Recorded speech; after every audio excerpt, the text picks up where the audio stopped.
ini banyak dari kita yang mengeluhkan apa yang kita nggak punya. Banyak dari kita yang menjadikan pencapaian orang lain standar kesuksesan dan kebahagiaan. Banyak dari kita yang kehilangan satu dan dua hal yang kita anggap berharga dan kita menganggap hidup kita berakhir. Tapi ternyata banyak di luar sana orang-orang yang dari awal Allah sudah berikan keterbatasan, tapi nggak jadikan alasan untuk bermalas-malasan bahkan untuk mengutuk kehidupan. Keterbatasannya dijadikan alasan untuk terus berbagi dan bergerak. Pagi ini kita akan ngobrol sama Bang Hen, seorang hamba Allah istimewa, guru kami semua, orang yang hari ini membersamai dan menjadi orang yang menginspirasi banyak pergerakan di kota Pontianak.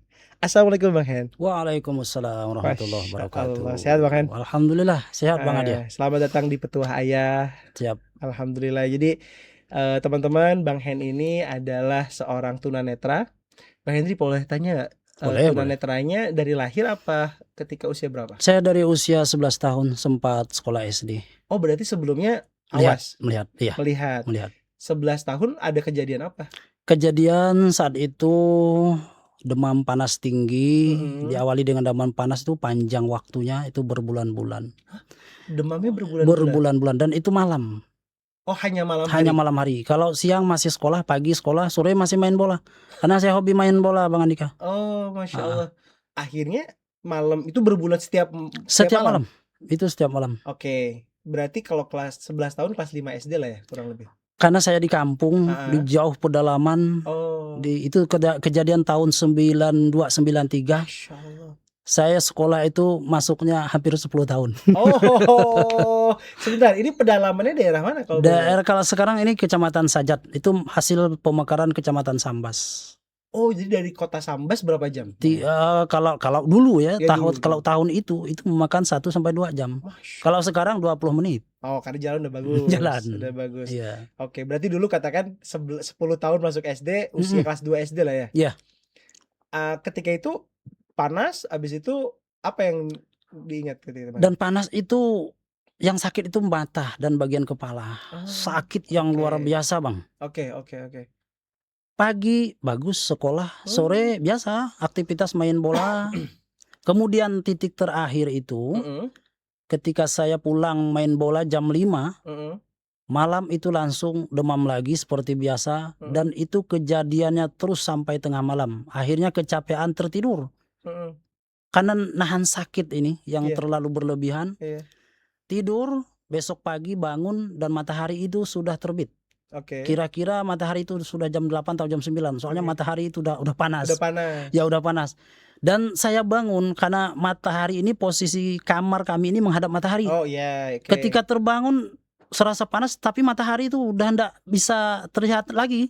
Nggak kelihatan lagi. Gelap total. Dan saya cerita sama orang tua, kedua orang tua, nenek, kakek itu nggak percaya. Dianggap saya malas sekolah. Terus. Ya berjalannya waktu 1 jam 2 jam. Wah, nggak mungkin lah. Kemarin masih main bola. Jadi kata emak itu almarhum, dah main bola lagi. Biar sembuh. Padahal saya saat itu betul-betul ngedrop. Karena dengan tiba-tiba tadi malam, sore kemarin main bola, malam demam, sakit, tiba-tiba pagi ini nggak bisa lihat apa-apa. Sudah tidak bisa melihat apa-apa lagi. Itu kalau dengan Bang Hedi pernah nanya nggak, misalkan ketemu dokter atau apa diagnosanya? Saat itu kita masih belum terjamah dokter kan? Belum. Kita masih main orang-orang tabib-tabiban. Tapi kalau setelah sekarang tinggal di Pontianak, ketemu sama banyak dokter, pernah ngobrol kenapa gitu? Udah tahu nggak? Terakhir saya cek dokter itu tahun 2010 Bang. Oke. 2010, dan di saat itu saya sudah mulai bisa menerima ya keadaan kenyataan saya. Awalnya kan saya tidak menerima nih, stres berat saya kan. Jadi 2010 alhamdulillah dengan saya masuk ke Pontianak, dengan banyak belajar, itu saya sudah mulai pelan-pelan untuk menerima kenyataan gitu kan, bahwa ini sesungguhnya adalah takdir Allah yang tidak bisa kita mengelak dari hal tersebut gitu kan. Jadi pada saat itu di Rumah Sakit Umum Sambas itu ada pengobatan mata gratis. Oke, siap. Nah, boleh saya cerita Bang ya? Boleh, boleh. Nah, jadi saya dipaksa ini udah oleh aparat desa, terutama kepala desa. Hen, dia bilang, kita cek ke dokter.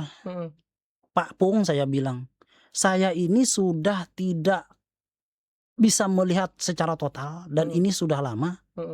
Kemudian dan alhamdulillah saat ini saya sudah menerima. Dan saya tidak akan tidak terdetik lagi gitu kan dalam hati saya ini untuk bisa melihat. Nggak, dia bilang kita coba saja, dan itu berhari-hari dilakukan oleh kepala desa untuk membujuk saya ke rumah sakit. Dan pada akhirnya saya juga diomongin lah oleh keluarga gitu kan, udahlah Hen, pergi saja karena itu pengobatannya gratis gitu kan. Ya udahlah, saya berangkatlah ke rumah sakit bersama aparat desa. Sesuai dengan apa yang menurut feeling dan kenyataan saya ini tidak akan mungkin bisa melihat lagi. Dan saya itu sudah menerima 100% pada saat itu kan. Setelah dicek dokter, yang mendampingi saya ini kaur desa Bang. Jadi dokter ini setelah mengecek saya ini tidak bisa ngomong. Dia hanya menarik napas, menghembuskan napas panjang itu kan. Jadi yang saya udah siap menerima apa yang hasil pengecekan dokter gitu kan. Jadi yang mendampingi saya ini kaur desa. Dokter, bagaimana dok? Dokternya ndak ngomong, diam. Saya tahu jawaban itu. Dokter tidak sanggup untuk mengatakan. Saya bilang. Jadi saya nanya Bang, saya berkata begini, dok, apapun hasilnya dari pengecekan dokter, saya sudah terima dok. Karena memang saya yang merasakan bahwa ini penyakit ini dan tidak melihat ini, saya merasa memang sudah tidak ada lagi harapan untuk bisa melihat. Dan saya pun sudah nerima dok. Alhamdulillah, kata dokter itu.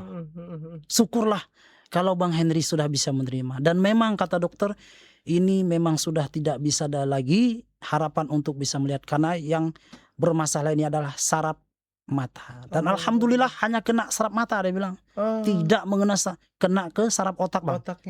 Ada di antara kita, kawan-kawan kita yang terkena saraf otak. Geger juga otaknya. Tidak sempat mikirkan diri sendiri, apalagi memikirkan orang. Dan saya alhamdulillah masih sempat mikirkan orang, masih sempat mau menikah, punya anak. Ya Masya Allah. Bahkan balik ke posisi anak kecil yang kehilangan. Kan usia 11 tahun tuh lagi senang-senangnya main. Betul. Itu main bola tuh kalau nggak azan nggak berhenti tuh. Betul. Sampai azan maghrib. Maghrib itu peluit akhir tuh azan maghrib biasanya. Betul. Nah, terus apa yang anak kecil usia 11 tahun lakukan akhirnya untuk menerima kenyataan? Berapa tahun untuk bisa menerima itu? Saya 5 tahun tuh stres berat Bang. Allahu Akbar. Stres berat. Pokoknya hidup ini sudah tidak ada gunanya lagi. Yang penting ya udah mau mati lah. Nah itu kan. Mak, saya sudah tidak ada harapan lagi, padahal saya dalam sekolah ini punya cita-cita.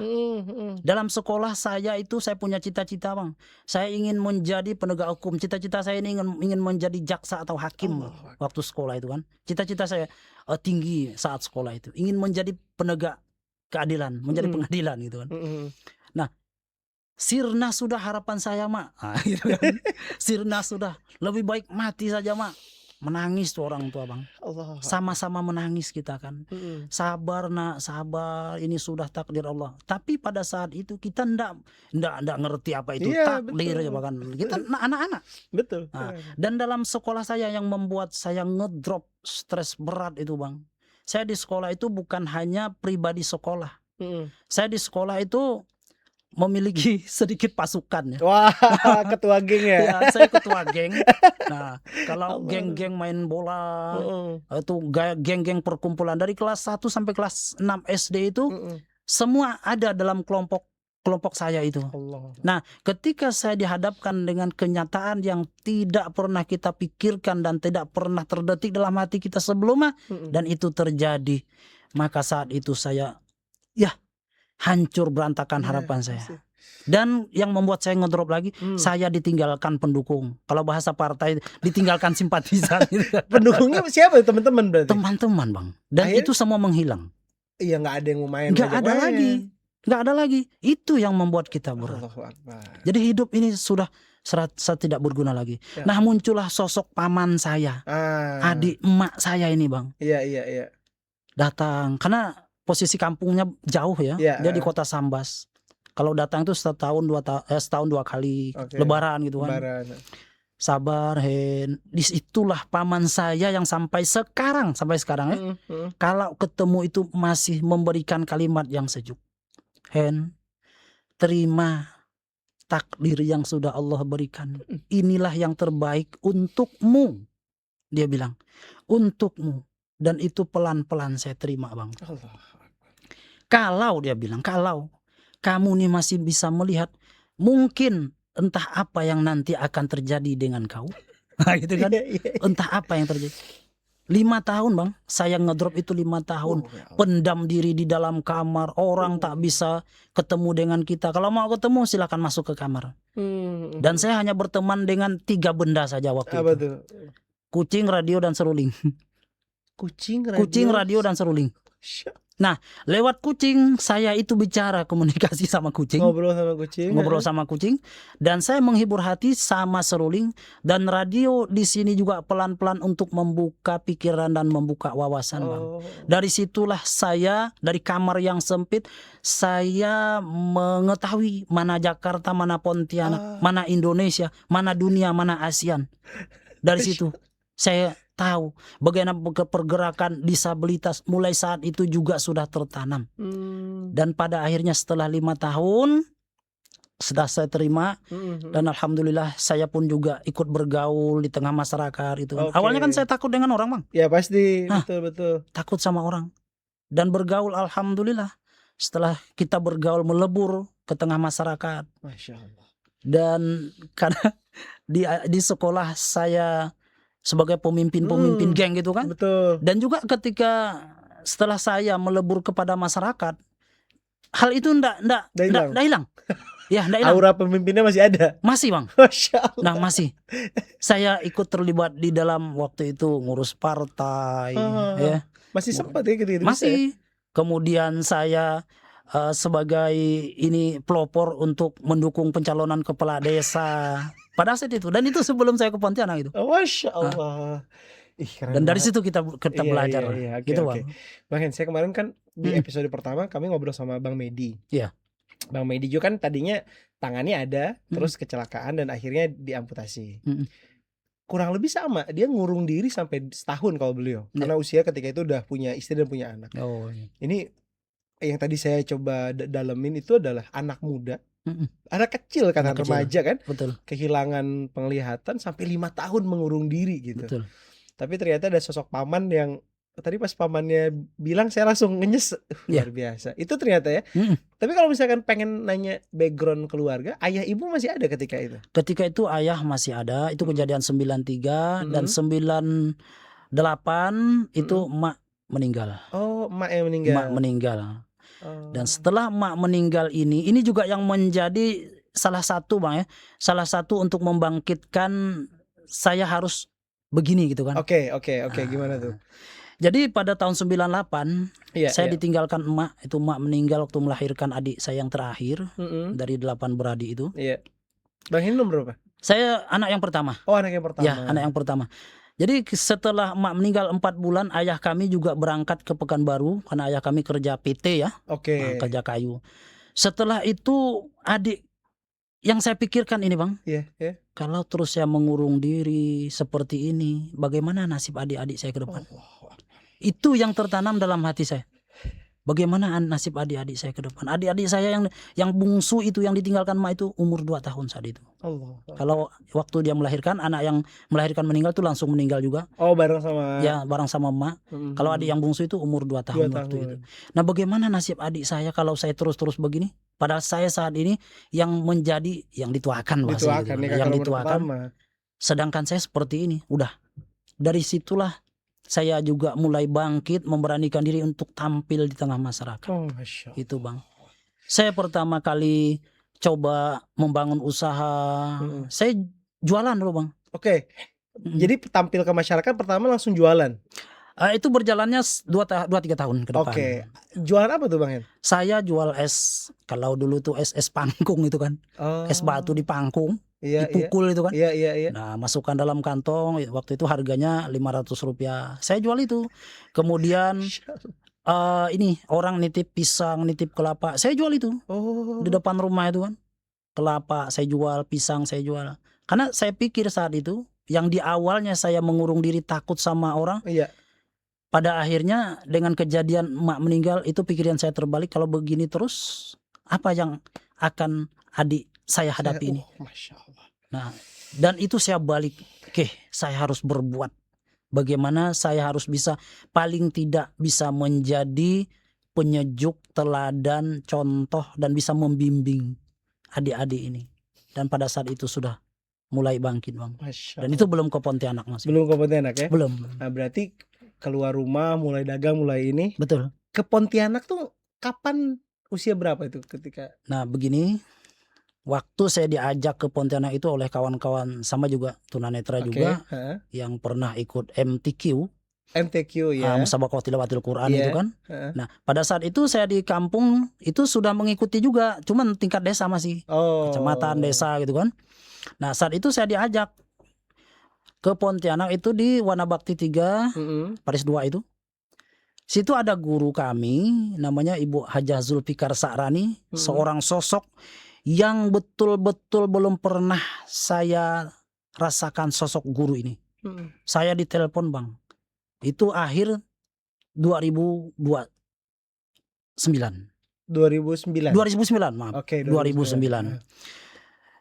Saya ditelepon, diajak untuk ke Pontianak belajar ngaji. Oke. Dan Ibu Zulfikar ini orang Jawa aslinya. Orang Jawa, ya, orang Jawa Sambas. Iya. Nah, disitulah saya minta izin sama nenek, kakek, semua keluarga dan teman-teman. Saya minta izin karena saat itu saya sudah memimpin suatu perkumpulan, Bang. Nah, pemimpin yang saya pimpin saat itu, yang saya tinggalkan adalah Nasid dan Kasidah. Oh, di Sambas tuh. Saya kumpulkan anak-anak SMP dan SMA untuk memimpin Kasidah. Saya memimpin Kasidah. Itu mohon maaf Bang Hendy, yang dikumpulkan orang-orang awas semua. Orang awas semua saya kumpulkan itu. Ya Allah. Jadi kami pernah diundang tingkat kecamatan MTQ, dihadiri bupati, dan kami juga mendapatkan penghargaan dari bupati pada saat itu. Ya, saya memimpin. Oke. Akhirnya pamit sama mereka, sama keluarga. Pamit sama mereka dan kawan-kawan terpecah dua. Ada yang menolak, melarang, bahkan ada yang menganjurkan. Sama keluarga gitu juga. Oke. Ada yang melarang, nggak usah, jangan gitu kan. Nah, titik akhirnya saya bicara sama kepala desa, karena yang membiayai grup saya ini kepala desa. Kepala desa yang membiayai. Jadi saya bilang, Pak Pung, saya ini diajak ke Pontianak. Untuk apa, Hen? Belajar ngaji. Saya dukung, Hen. Dia bilang, saya dukung. Memang kamu harus keluar dari kampung supaya kamu mendapatkan wawasan dan pengalaman. Di sanalah nanti akan berubah semua nasibmu, Hen. Itu dia bilang. Nanti kamu di sana aku doakan kamu dapat jodoh. Dan semua itu terjadi, Bang. Masya Allah. Betul terjadi. Dan saya berangkat ke Pontianak itu pada tanggal 4 Januari 2010. 2010. Ya. Usia berapa Bang Hen gitu? Saat itu saya usia 28. Oh, usia matang-matang ya. Maksudnya itu udah siap nikah, udah siap nikah. Iya. Oke, pindah ke sini langsung belajar ngaji ke rumah. Saya belajar ngaji saat itu belum kenal braille. Belum. Saat itu masih belajar menghafal Quran dan belajar tilawah, nada-nada Quran gitu kan. Nada pakai pendengaran. Ya. Jadi belajar di situ. Nah, setelah belajar ngaji ini sama Bu Zulfikar, ngobrol-ngobrol kan, sambil sarapan pagi ini ngobrol. Saya cerita, Hen, kenapa cita-cita kita sama, Hen? Di situ saya sampaikan, Ibu, saya punya cita-cita, saya ingin mempersatukan tunanetra di Kalimantan Barat. Dan ini sudah saya lakukan, Bu Jul, saya bilang, di Sambas, lewat organisasi saya. Tapi kandas, Bu, tidak berjalan. Saya sudah melewati partai, sudah ketemu anggota-anggota dewan, pejabat tinggi dari kabupaten, kepala dinas, camat. Semua tidak ada respon. Apalagi untuk mengeksekusi. Gitu kan. Jadi Ibu bilang, alhamdulillah cita-cita kita sama, Hen. Karena Bu Zulfikar ini memang backgroundnya ini ngumpulkan di rumahnya itu para tunanetra. Bu Zulfikar tunanetra juga? Bukan. Beliau awas? Awas. Beliau itu Qori'ah internasional. Pernah juara di Singapura, Brunei. Tapi beliau punya concern khusus untuk teman-teman tunanetra. Tunanetra. Oh. Kenapa dia bilang? Karena dalam perjalanan ibu mengajar, karena ibu ini kan guru provinsi ini, Iya, guru iya. provinsi. Jadi saya berjalan ke seluruh provinsi Kalbar ini, tidak ada yang namanya lembaga, yayasan, apalagi pemerintah yang menaungi tunanetra. Allah. Karena ibu ini bolak-balik Jawa, Bang. Iya. Kalau di Jawa, kata dia bilang ini kan, di Jawa di Jogja, di Jakarta, tunanetra itu baca Quran tuh pakai braille pakai raba. Saya enggak terpikir bagaimana itu braille gitu kan. Iya. Bagaimana? Pokoknya saya enggak sempat mikir bagaimana itu, karena saya betul-betul enggak tahu waktu itu kan. Iya. Nah, setiap harilah kita ngobrol bagaimana, kita harus punya yayasan tunanetra, Oke. Tahun 2011, Bang, 2011 kami bentuk yang namanya ITMI. ITMI, Ikatan Tunanetra Muslim Indonesia Provinsi Kalimantan Barat. Dan itu atas rencana dan wacana dari almarhum Bu Zulfikar ini. Ya.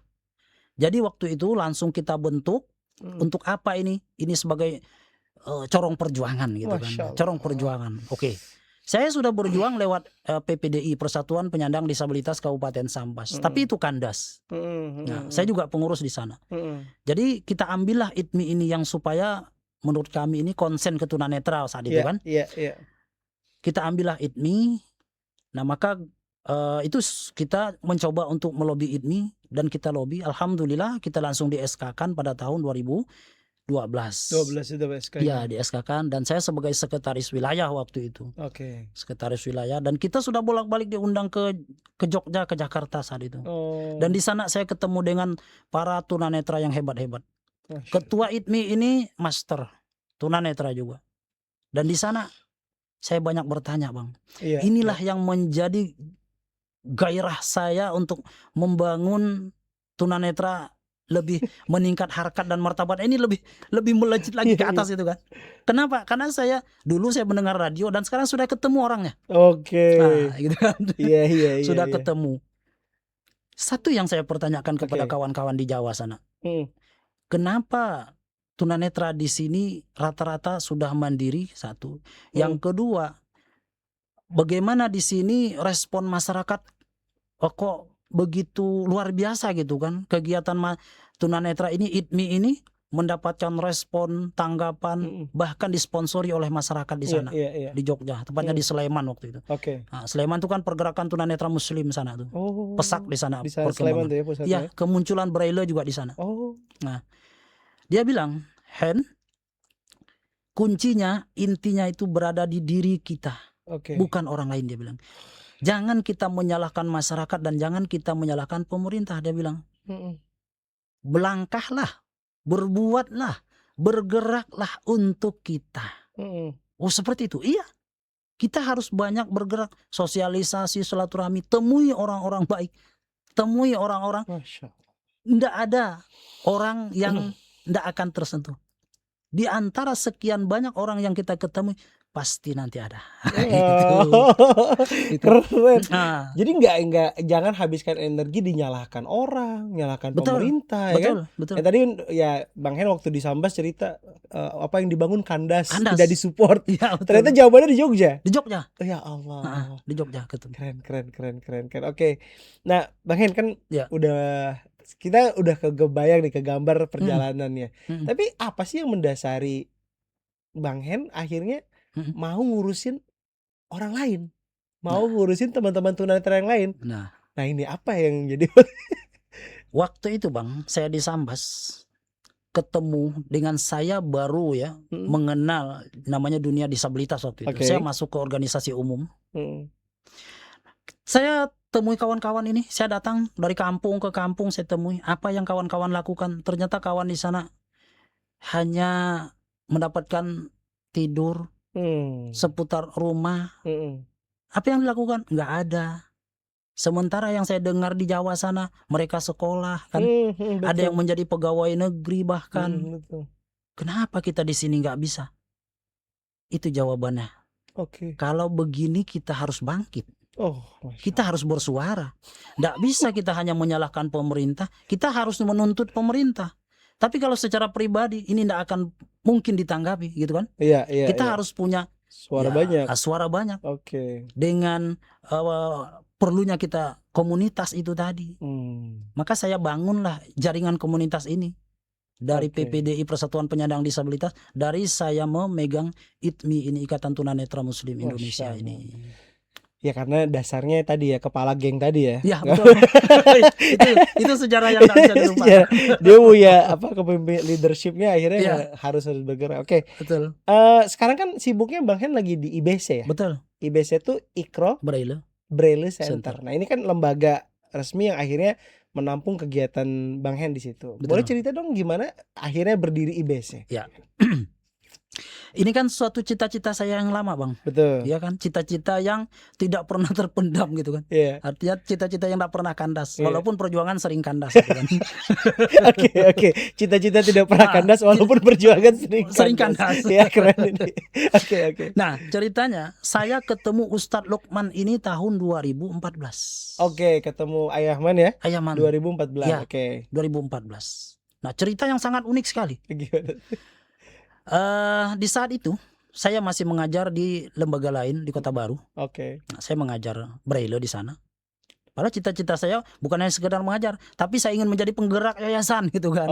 Nah, jadi saat itu saya mengajar di sana, datanglah Ustaz Lukman ini ke lembaga tersebut, ketemu dengan saya. Oke. Apa yang Ustaz Lukman datang itu hajatnya? Ustadz Lukman itu membawa Quran Braille yang saat itu Quran Braille dapat dari Yayasan Wiataguna Bandung, Yayasan Tunanetra juga. Iya. Yang kata Ustadz Lukman ini sudah 1 tahun di Munzalan tidak ada yang bisa membacanya. Kan? Oke. Jadi siapa yang bisa membacanya nih? Ya Ustadz Lukman bilang itu kan. Nah, ketemulah dengan satu sosok namanya Mak Nur. Ustadz Lukman ini. Tahu Mak Nur ya. Tahu. Kata Mak Nur ada di Seram. Namanya Bang Henry. Dia bisa baca Braille, bahkan dia guru di sana. Oke, Ustaz Lukman pergilah ke sana. Siang-siang waktu itu ketemu saya, minta bacakan Quran ini Braille. Saya bacalah. Waktu itu saya bacakan juz 17. Kata Ustaz Lukman, Quran ini saya serahkan. Karena akhirnya menemukan yang bisa baca kan. Iya. Nah, dari sejak itulah komunikasi dan silaturahmi saya sama Ustaz Lukman ini tidak pernah terputus. Oke. Saya sering ketemu, sering bicara soal ini. Rencana, cita-cita, harapan ini sering disampaikan itu kan. Nah, titik terakhirnya itu tahun 2016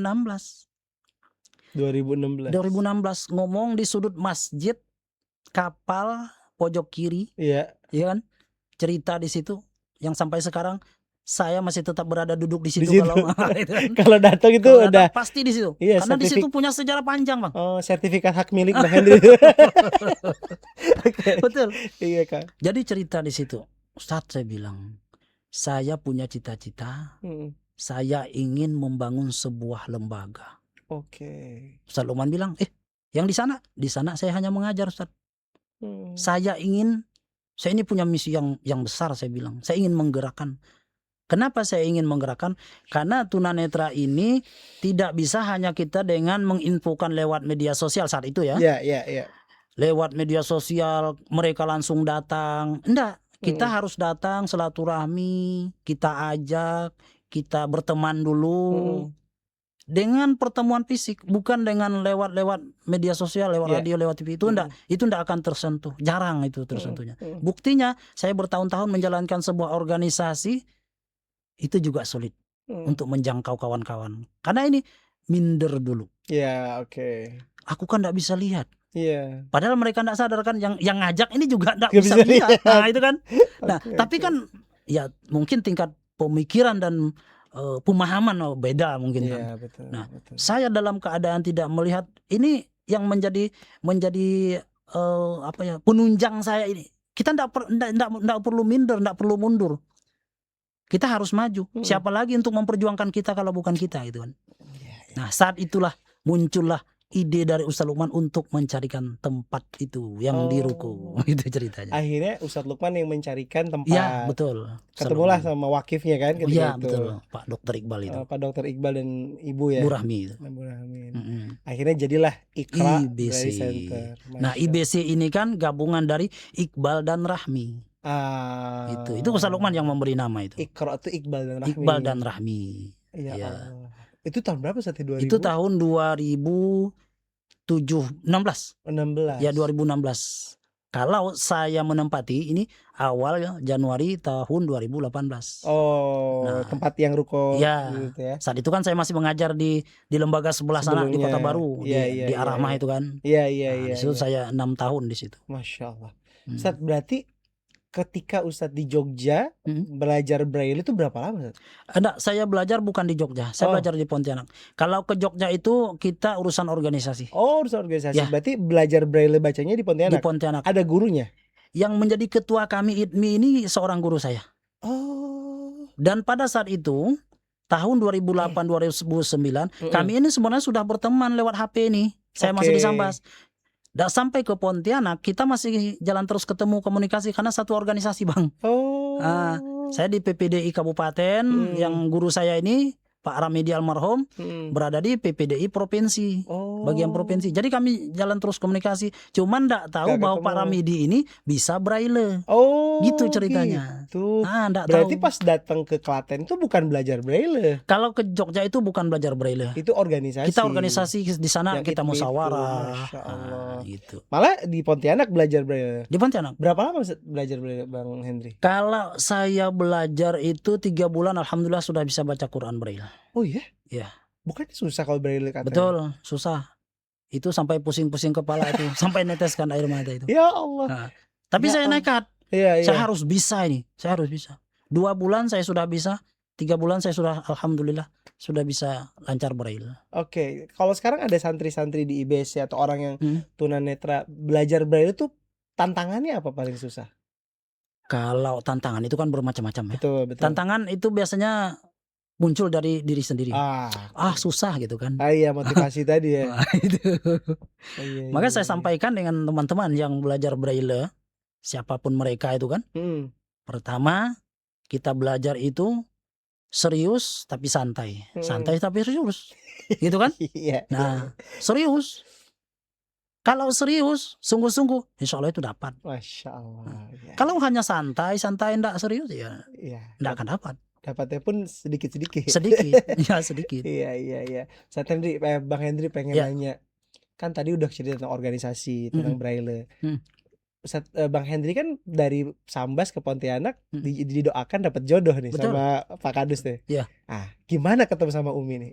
Nah, kalau istri ini saya tuh waktu dia di lembaga sebelah di Arahmah itu saya ngajar kan. Jadi kata Pak guruku saya ini Pak Ramidi almarhum, Hen, kamu ini udah bisa ngajar, saya tinggalkan ya. Saya mau cari nafkah. Dia bilang kan. Karena ini profesi guru kami ini tukang urut. Nah, keluarlah dari Arahmah, saya yang menggantikan.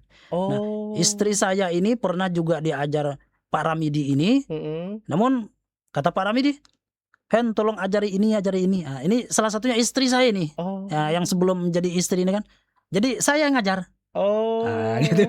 Jadi setelah berjalannya waktu, yang mendampingi kami ini, pengasuh kami ini, Hen, lebih baik kau dengan ini Iya, di pondok biasa gitu ya. Waktu itu enggak, saya enggak terpikir mas itu kan. Saya mau cari yang lain itu. Oke. Nah, tapi ya dengan berjalannya waktu siang malam kita ngajar mereka itu kan. Ya udahlah. Nah, ketemulah. Kemudian berjodohlah. Alhamdulillah. Berarti kondisi, kalau mohon maaf Ustaz Hendri, Umi ketika itu istri kondisinya tunanetra juga? Sama. Bahkan istri dari lahir. Istri dari lahir? Dari lahir ya. Masya Allah. Kan kalau saya dengar tuh kondisi tunanetra itu kan ada yang beberapa persen, ada yang lihat sedikit. Kalau istri sama Hendri? Kalau istri itu melihat siang malam masih, warna masih, lampu siang malam, lampu mati hidup itu masih bisa dilihat, masih. Bahkan melihat duitnya masih bisa. Oke. Berapa duit itu dia tahu. Wah, ini faktor yang mencengangkan ya berarti ya. Iya. Oke, akhirnya menikahlah. Masya Allah. Alhamdulillah. Sekarang udah dikaruniai berapa? 3 anak. 2 putra, 1 putri. Dan 3-tiganya? Alhamdulillah sama-sama melihat. Alhamdulillah. Mhm. Yang paling besar di sekolah di Di di Munzalan, Munzalan ya? ya kelas 5, Kelas insyaallah 5. naik kelas 6. Masya Allah. Yang kedua cewek, insyaallah juga kita masukkan ke TK juga di sini. Alhamdulillah. Heeh. Alhamdulillah, Masya Allah. Oke. Ini menarik banget ceritanya. Bang Hendy kalau misalkan ngobrolin Mhm. cerita mendampingi teman-teman tunanetra, saya Iya. pernah dengar tuh Mhm. Bang Hendy itu sampai jemput ke kampung. Betul. Ah, itu gimana? Itu jemput bola. Jadi ada orang di kampung dijemput untuk masuk ke IBC. Betul. Kenapa harus sampai ngelakuin seperti itu? Nah, seperti yang saya ungkapkan tadi, tunanetra ini pada umumnya mungkin kalau saya presentasikan 90% ya, Iya. 90% tunanetra ini tidak bisa kita infokan hanya dengan media sosial. Kita harus pendekatan fisik dulu. Dan itu pun tidak cukup satu kali, Bang. Itu berkali-kali. 1 minggu yang lalu saya turun ke Jawai, Tebas dan Selakau menemui 3 tunanetra. 1 minggu yang lalu. Masya Allah. Hari Minggu lalu kita turun, ketemu. Iya. Yang menjadi halangan kita, hambatan ya, bukan halangan, menjadi hambatan dan kendala kita itu ada 3. Iya, betul. Yang pertama si tunanetranya sendiri. Oke, tunanetranya. Yang kedua keluarga. Yang ketiga masyarakat. Dan ini perannya sangat penting sekali. Pertama, tunanetranya udah siap nih. Iya. Ya, saya siap untuk ngikut. Tapi keluarga menghantui. Banyaknya keluarga ngelarang. Nggak usah, jangan. Oh, sama dengan keluarga saya waktu ke Pontianak. Yang gitu 50-50 itu kan. Nah, gitu. Kalau kitanya tidak kuat, udah selesai. Nggak jadi kan? Nggak jadi. Apalagi kita ditakut-takuti di situ kan. Betul. Nah, kan kondisi nggak melihat gimana nanti. Itu. Masya Allah. Kalau nggak kuat, udah. Gulung tikar kita. Berarti kalau hari ini ya teman-teman yang nonton mungkin ada teman-teman yang tunanetra di sekitarnya, justru jangan malah ditakut-takutin, Bang. Jangan, disupport. Biar dia percaya diri ya ngadepin itu. Betul. Masya Allah. Nah, terus ini kan tadi ketemu orang berbulan-bulan atau berkali-kali datang, akhirnya mau lah ke Pontianak. Akhirnya mau. Ketika sampai di Pontianak di IBC, dia belajar. Terus biayanya, apanya itu gimana, Bang? Kita tidak membebankan kepada mereka. Kalau kita jemput udah. Ada saja Allah datangkan biayanya. Nggak ada bantuan dari pemerintah, partai apa gitu? Nggak ada. Udah ini kandas semua ya. Kandas. Partai datang kan 5 tahun sekali, Bang. Aduh. Pernah mereka datang, tapi kan 5 tahun sekali. Kita ini kan hidup setiap hari kan. Iya benar. Iya betul juga ya. Iya berarti kan akhirnya adalah orang-orang baik ya yang support ya. Ada. Banyak. Pontianak, Kuburaya, Kalimantan Barat ini masih banyak orang baik. Maka saya tidak putus asa. Masya Allah. Ada orang cuek tapi banyak juga orang yang merespon. Gitu. Iya, keren banget. Kalau ngobrolin ini apa untuk misalkan Bang Hendry sama istri punya anak 3, nyekolahkan anak segala macam. Sehari-hari ngapain Bang Hendry selain ngajar? Sehari-hari selain ngajar ngurus anak juga. Nah, karena kita mengurus anak ini sama istri ini gotong royong. Ya, nyucikan pakaian, mandikan ini kan kita gotong royong. Iya betul. Terus kalau misalkan ini penghasilan untuk sehari-hari dari mana? Penghasilan kita murni dari yayasan. Iya, yayasan. Kita juga saat ini saya masih usaha menjual spray alas kasur itu. Nah, 1 minggu yang lalu saya juga mendatangi kampung saya. Saya jual spray di kampung, Bang. Sana adik kandung, kakak sepupu yang jualkan saya di sana.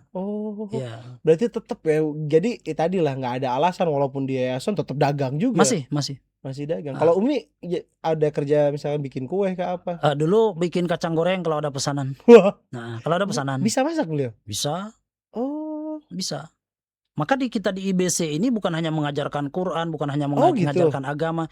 Kita fokus juga mengajarkan bagaimana kita harus mandiri dan jangan ketergantungan kepada orang lain. Itu yang kita tekankan, Bang.